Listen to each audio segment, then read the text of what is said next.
Olá pessoas, vamos falar hoje sobre o nosso projeto de leitura conjunto. O que aconteceu? Se vocês estão lembrados, nós estávamos lendo As Mil e Uma Noite e a saga de O Ciclo da Herança, que é a história de Érago e Safira junto. Então nós terminamos o livro 1, que é o Érago, e o livro 2 é o Deste, juntamente com os livros As Mil e Uma Noite, que a gente lia um pouco de cada um. Terminando esses dois, nós ficamos de ler os outros dois, que é Brisno e Herança, até o final do ano. Só o que foi que aconteceu? A história deu uma acelerada no sentido de que ficou muitas coisas aconteceram. E eu e a colega que estamos lendo junto para conversar, demos uma surtada no último mês, que eu me nego a dizer que eu surtei sozinha. E nós lemos todo o restante dos dois livros do Ciclo da Herança. Porque a história ficou boa, rápida, e aí a gente não conseguiu ficar lendo 50 ou 100 páginas por semana, como era o planejado, que era para ler a saga até mais ou menos lá para perto do final do ano. Então, no último mês, nós acabamos os dois últimos livros. Então, o que é que eu vou fazer? Eu vou fazer dois vídeos separados, um para falar um pouco de Briston, como continuou a história, onde é que tá ali Érago, e depois para falar do final, né? Para encerrar o nosso projeto de leitura conjunto. Então, bem, nós terminamos aqui, né, em Briston, quando ele teve uma das batalhas e ele se encontrou com Roran. Ok. Então, quando chegou aqui neste livro no 3, logo no início, os primeiros capítulos do livro, é ele cumprindo a promessa que ele fez para Roran de resgatar a noiva dele que foi presa pelos Hazak. E assim ele fez. O livro já começa com eles indo em busca de Katrina. Aí tem todo um processo em que eles conversam, né, no caminho, para se entenderem em relação a tudo que aconteceu na aldeia deles, a saída de Érago, os acontecimentos todos que aconteceram lá. Daí eles chegam à torre onde a Katrina está aprisionada. Eles têm uma luta com os Hazak para vingar os pais deles.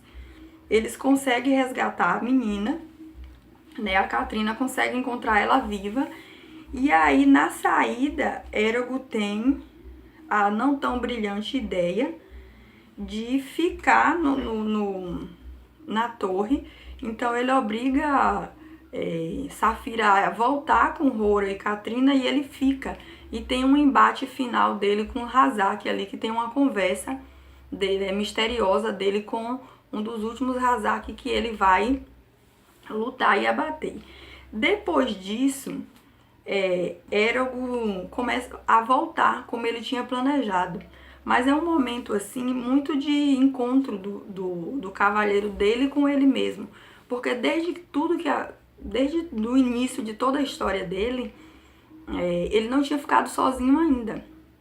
Em todos os momentos ele estava acompanhado com alguém, e na pior das hipóteses estava na companhia de Safira. Então chega nesse ponto aqui da história que ele tem assim aquele momento em que ele vai pensar realmente o que aconteceu com ele desde que o ovo de Safira eclodiu para ele. E aí ele vai retornar tendo todo esse raciocínio do que ele está se tornando, do tipo de cavaleiro que ele está se tornando. Quando a Safira chega no acampamento dos Varden, a Arya acaba indo ao encontro de Érago para que eles retornem juntos para o acampamento. E aí, obviamente, há lutas e batalhas no meio do caminho da volta deles.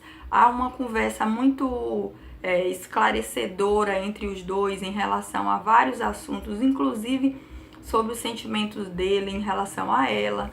Então, assim, é um livro que dos 4 que a gente já acabou de ler, foi um dos que eu mais gostei, porque os acontecimentos, assim, eles são muito corridos e também tem muita informação em relação a toda a saga, a muitos personagens, a história dos dragões.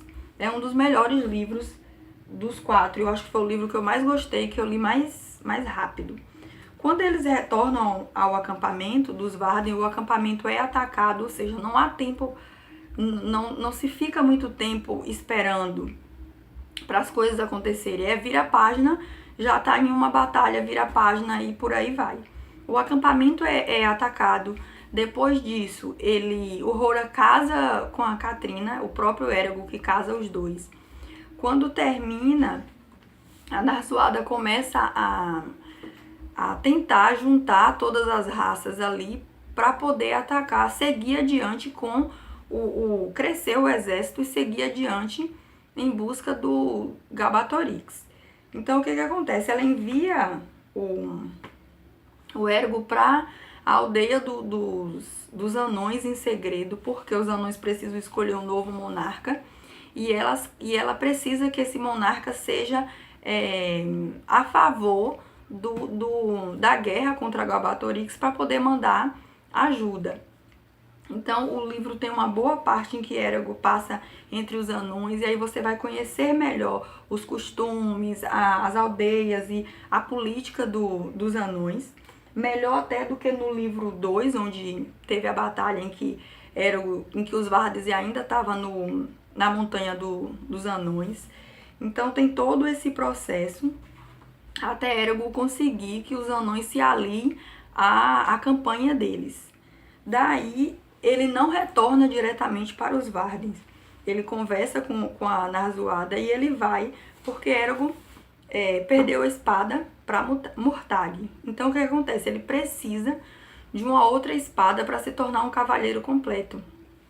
Ele retorna para a parte da Leagazia em que estão os elfos, porque ele precisa retornar para o seu mestre porque ele precisa de muitas respostas, ele tem dúvidas em relação a muitas coisas, de como derrotar Gabatorix, em relação à magia, e muitas perguntas pessoais também que ele precisa fazer pro mestre. Então ele faz essa saída dos anões direto para Elesmera, e lá ele reencontra com o mestre e começa um treinamento vapt-vupt, rápido, onde muitas perguntas dele respondida, e ele passa por algumas provações para conseguir o material para fazer sua espada, uma espada própria e feita especialmente para ele.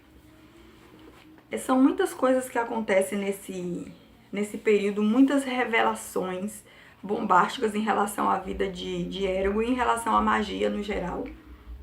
No fim de tudo, ele acaba conseguindo a sua tão sonhada espada e se torna um cavaleiro completo. Porém, os Varden já estão em campanha, fechando as cidades em torno da cidade. Gabatorix está tentando conquistar essas cidades e a campanha não está fácil. Então ele precisa voltar imediatamente, porque os Varden mais uma vez correm perigo e precisa dele. Nesse meio tempo de batalhas, quem se sobressai na história também é o primo de Eragon, Rora.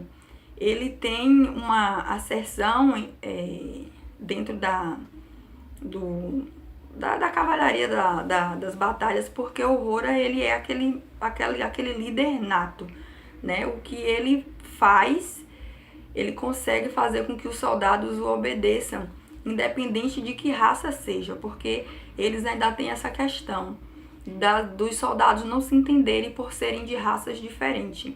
A gente tem os Urgal, os humanos, os anões, e dentro dos humanos ainda tem subdivisões, que são os humanos que são de Sudá, que está sobre a cavalaria, que está sob a regência de um rei, que é Orin, e os humanos que fazem parte dos soldados dos Varden, que está sobre a bandeira de Narsuada. Então, assim, é muita coisa que acontece em apenas um livro. É um livro eletrizante, muitas respostas em relação à saga toda é respondida nesse livro.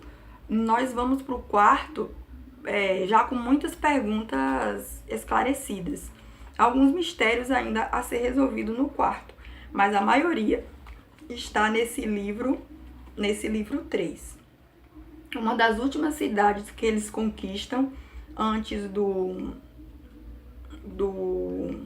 livro terminar é uma batalha muito sangrenta com perda de ambos os lados. No fim, eles conseguem vencer e conquistar mais essa cidade, avançar o exército em direção a Algabatorix.